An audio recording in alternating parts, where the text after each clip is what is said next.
গ্যালাক্সিটা দেখতে আসলে এমন হয়, কিন্তু আপনি আমি চাইলেই বাস্তবেই গ্যালাক্সিটা দেখতে পারি না।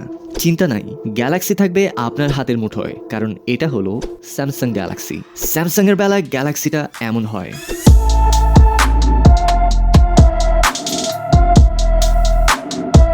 ওকে, মেইন পর্বে আসি। আজকে বলবো স্যামসাং গ্যালাক্সি S23 আলট্রা নিয়ে। এই যে দেখেন বক্স, ভীষণ পাতলা একটা বক্সে আসবে Galaxy S23।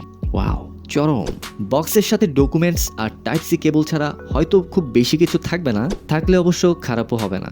Galaxy S23 ultra দেখতে কিন্তু একদম S22 এর মতোই, হালকা একটু চেঞ্জ আছে অবশ্য। যেমন বডি ফ্রেমের এই জায়গাটা চেঞ্জ করা হয়েছে, এতে মোবাইলটা পড়ে যাওয়ার পসিবিলিটি কম থাকবে। এটা কিন্তু ভালো হয়েছে। হাত থেকে মোবাইলটা পড়লেও অবশ্য মোবাইলটার কিছুই হবে না, কারণ হচ্ছে মোবাইলটার সামনে এবং পেছনে গরিলা গ্লাস 5 ভিক্টাস 2 ইউজ করা হয়েছে, যেটা একেবারে লেটেস্ট। আর এখানে যে গ্লাসটা ব্যবহার করা হয়েছে সেটা 10 ফিট উপর থেকে পড়লেও কিন্তু গ্লাসটা ভেঙে যাওয়া অথবা ফেটে যাওয়ার কোনো চান্স নেই। সো নিশ্চিন্তে থাকতে পারছেন আপনি। এটার ওয়েট 234 গ্রাম। এটার পোর্টস আর বাটনস S22 এর মতোই থাকছে।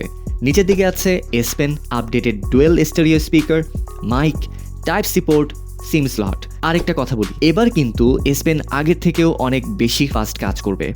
অনেকগুলো অ্যাপসে ব্যবহার করতে পারবেন এবারের S Penটা। আর উপরের দিকে থাকছে noise cancellation. Body metal frame, সামনে পেছনে latest gorilla glass Victus 2 use করা হয়েছে। ক্যামেরা মডুলের দিকে লক্ষ্য করলে দেখবেন S22 আলট্রা থেকে S23 আলট্রা এর ক্যামেরা মডুলটা একটু বড়। মেবি 200 মেগাপিক্সেল ক্যামেরার জন্য একটু বড় হয়েছে, যদিও এটা খুব বেশি চোখে ধরা পড়বে না। এই ক্যামেরাতে আইসোসেল HP2 সেন্সর ইউজ করা হয়েছে, যেটা কিনা flagship sensor. Okay, going in deep now. Starting with display ব্রাইটনেসে থাকছে 750 নিটস। আলোতে কিংবা আধারে কোনো প্রবলেম হবে না আপনাদের। 6.8 inch QHD dynamic AMOLED display ব্যবহার করা হয়েছে এটাতে। 120 হার্জ রিফ্রেশ রেট থাকছে এটায়। স্মুথনেস পাবেন মাখনের মতো। প্রসেসর চিপ হিসেবে ইউজ করা হয়েছে ওয়ার্ল্ডের সব থেকে fastest chip Snapdragon 8 generation 2 4nm। আর এই চিপটা শুধুমাত্র স্যামসাং গ্যালাক্সি S23 এর জন্যই তৈরি করা হয়েছে। স্যামসাং গ্যালাক্সি S23 এর জন্য একেবারে ডেডিকেটেড একটা চিপ এটা, মানে একটা জমিদার ভাব আছে কিন্তু।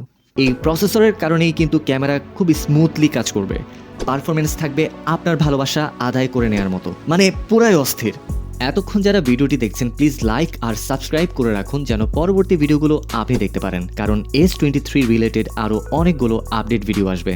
র্যাম 12GB LPDDR5X থাকবে। রমের ক্ষেত্রে 256GB UFS 4.0 থাকছে।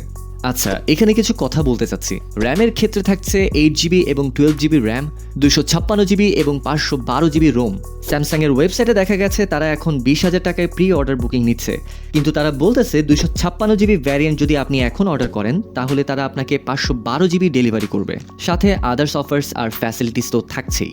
S23 এখনও বাংলাদেশের শোরুমগুলোতে লঞ্চ হয় নাই, এখন প্রি অর্ডার বুকিং চলছে। খবর পেয়েছি মার্চের 5 তারিখ লঞ্চ হবে শোরুমগুলোতে। আর দাম বলবো ভাই, বলবো একটু দামটা একটু বলবো। বলেন ভাই, বলেন।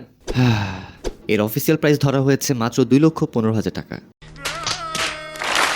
2,15,000 টাকা গুনে দিয়ে স্যামসাং গ্যালাক্সি S23 আলট্রা ঘরে নিয়ে আসতে পারবেন আপনি। আরে এই টাকা দিয়ে তো আমি অ্যাটলিস্ট 2টা বিয়ে করতেই পারতাম। জোকস অ্যাপার্ট গাইস, কেউ কিছু মনে করেন না please. Back to the topic. AnTuTu বেঞ্চমার্কে স্পিড আসছে 1.2 মিলিয়ন।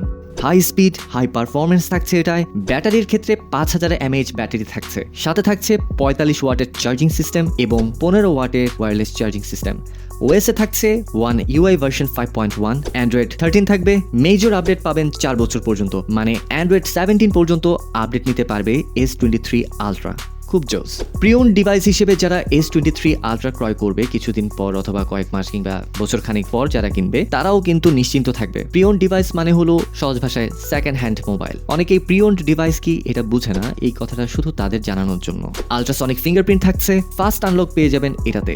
কানেক্টিভিটিতে থাকছে 5G, Wi-Fi 6E, Bluetooth 5.3, dual 4G volt, NFC, all latest and greatest connectivity থাকছেই। ও গরমকালে মোবাইলকে ঠান্ডা রাখতে চাইলে পানিতে ডুবিয়ে রাখতে পারেন, কিছুই হবে না। সুইমিং পুলে ঝাঁপ দিয়ে ডুব দিয়ে সেলফি তুলতে পারবেন আপনি।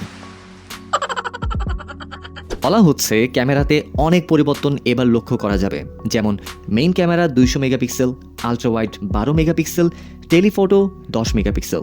এবারের ক্যামেরাতে এআই এর ব্যবহার অনেক বেশি করা হয়েছে। এর কারণে skin tone accuracy, sharpness, colour সব থাকবে অস্থির পর্যায়ে।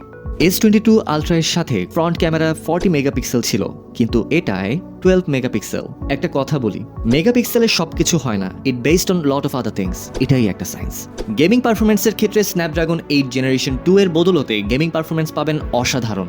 সহজ ভাষায় বলি, ফ্ল্যাগশিপ মোবাইল মানেই অন্য লেভেলের বিশেষ কিছু পাবেন আপনি। তো overall it's an incremental update দো, আই নট সেইং ব্যাড।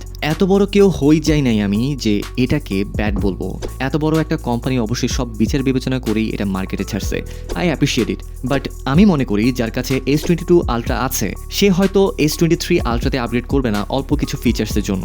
যারা করবে তারা তো করবেই। আমি মনে করি যাদের কাছে S20 প্লাস, S21, 21 প্লাস 3-4 বছর পুরাতন মোবাইল এখন যারা ইউজ করতেছে তারাই হয়তো S23 Ultra কিনবে।